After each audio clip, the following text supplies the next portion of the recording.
Okay. All right. I guess Hemant will want to know how you arrived at that figure of 70 lakh to 1 crore, and I'm sure he has some tips for you to find out what you will need at 55 going by what you now have when you are 32. Go ahead, Hemant ji. Ranjay, first thing I would like to say, you mentioned about your monthly income being around 68,000. So if I take, let's say, around 70,000 per month, your annual income is around 8.5 lakh. You have insurance cover of which sum is short of around 10 lakhs, which clearly means that the risk cover that you have in the form of life insurance is not at all adequate. So first thing, it's good that you want to plan for your retirement today.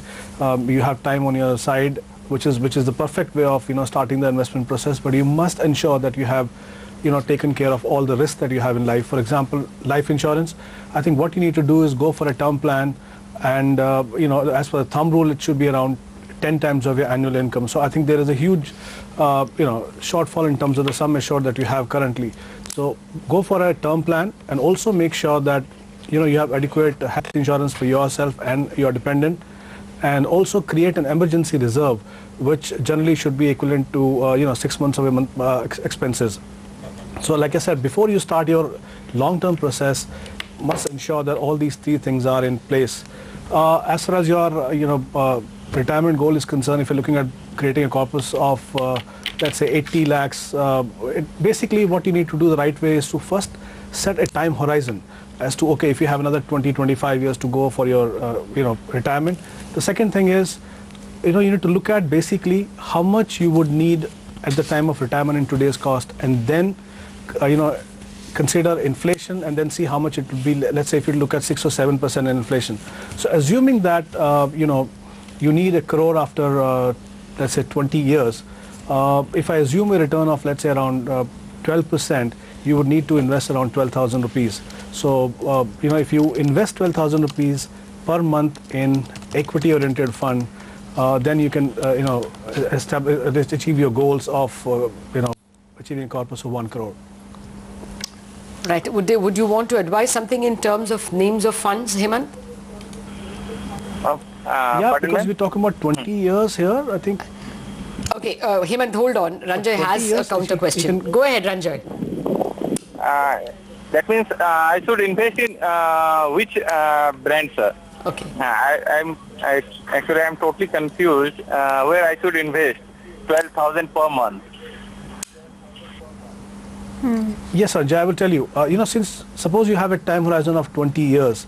Now, when you invest for a time horizon of 20 years, like I said, you need to look at an asset class which has the potential to beat inflation, which means that you should be looking at equity funds. So you can look at 2 or 3 equity funds that I'm going to tell you. You can look at HDFC Equity Fund. Okay, you can look at DSP BlackRock Top 100, which is a pure large cap fund. And you can look at one mid-cap fund, which is IDFC Premier Equity. Look at these 3 funds in your portfolio today. You can begin with 12,000, but in future, if you're in a position to add more, please keep adding that amount to SIP. Don't go by today's income level and then continue with 12,000. So if you do that, I'm sure you can achieve much more than 1 crore that you want to achieve at this stage. Fair point, Hemant. Thanks a lot for that. We still have one more viewer left. Okay, and by the way, Ranjay, don't forget that term insurance which Hemant has been speaking about. You need to ensure that you have a term plan that covers you for at least 10 times your current annual income.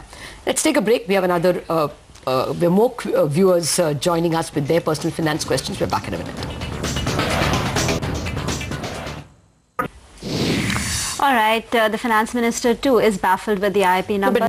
The honesty of the data can And some important news coming on BHEL as well. First, more importantly, they still need some more consultation required for the power equipment import duty. If it comes through, it is expected to be a big positive for names like BHEL. And the second point that they've made is that they are not in a hurry to divest BHEL's stake. They will wait for the correct market conditions to do that. So from a stock-specific point of view, both these are positives. And even they have to, I think, the capital goods equipment maker. But let's go across to the personal finance segment once again. again. This time we have an SMS from Sam. Just to quickly take you through a little more about her. She wants to invest 5,000 rupees per month.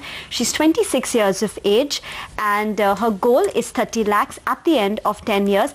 Currently, she has investments in about 1,000 rupees per month in Reliance Gold ETF, 1,000 rupees per month in HDFC Gold, and HDFC Top 200 as well occupies about 1,000 rupees per month. She's got some insurance, but her sum assured is only about 2 lakhs with a premium of 12,500. Hemant, what's the advice that you would give Sujata? Yeah, sure. I think again I would like to begin with the the risk cover. In this case, also Sujata does not seem to have adequate insurance cover, just 2 lakhs.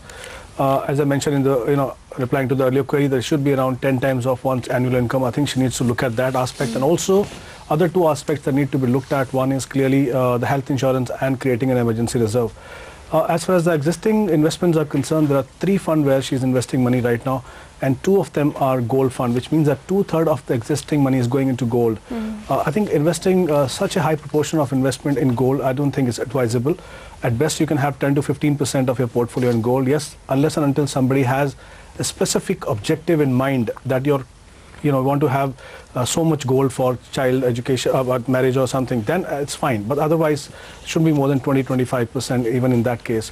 So my recommendation is that the additional 5,000 that has to go, considering that a huge amount of money out of 60% of existing money is going into gold, this entire 5,000 can go into equity and equity related funds. She already has HDFC Top 200 where she can add 2,000 more, and 3,000 can go into a well-diversified fund like Canada Robeco Diversified Fund. So with this, her gold exposure is going to be around 25% and equity will be around 75%. So I think this is how she should compile her portfolio at the moment. All right, Hemant, thanks so much for joining us, and I hope Sujata is listening. For one, she does need to switch to term insurance and increase her sum assured to about 10 times her annual income, and the remaining 5,000, the advice is invested in equity. That will give you a balanced portfolio, 2,000 in HDFC and 3,000 in a diversified fund like Canada Robeco, and we've got the European market opening as well. After yesterday's big surge, there is a bit of profit taking which is visible there. Not too much down, just down about 0.2 to about 1/3% for the CAC. So in general, it's more or less a flat opening, and our markets as well holding up with a gain of about 1/3%. Hemant, thanks so much for joining us, and this is for you viewers. If you have any personal finance queries, send us an SMS, type YM followed by space, and your stock related questions, send it to 51818. Alternately, you can send us an email your queries to yourmoney@network18online.com.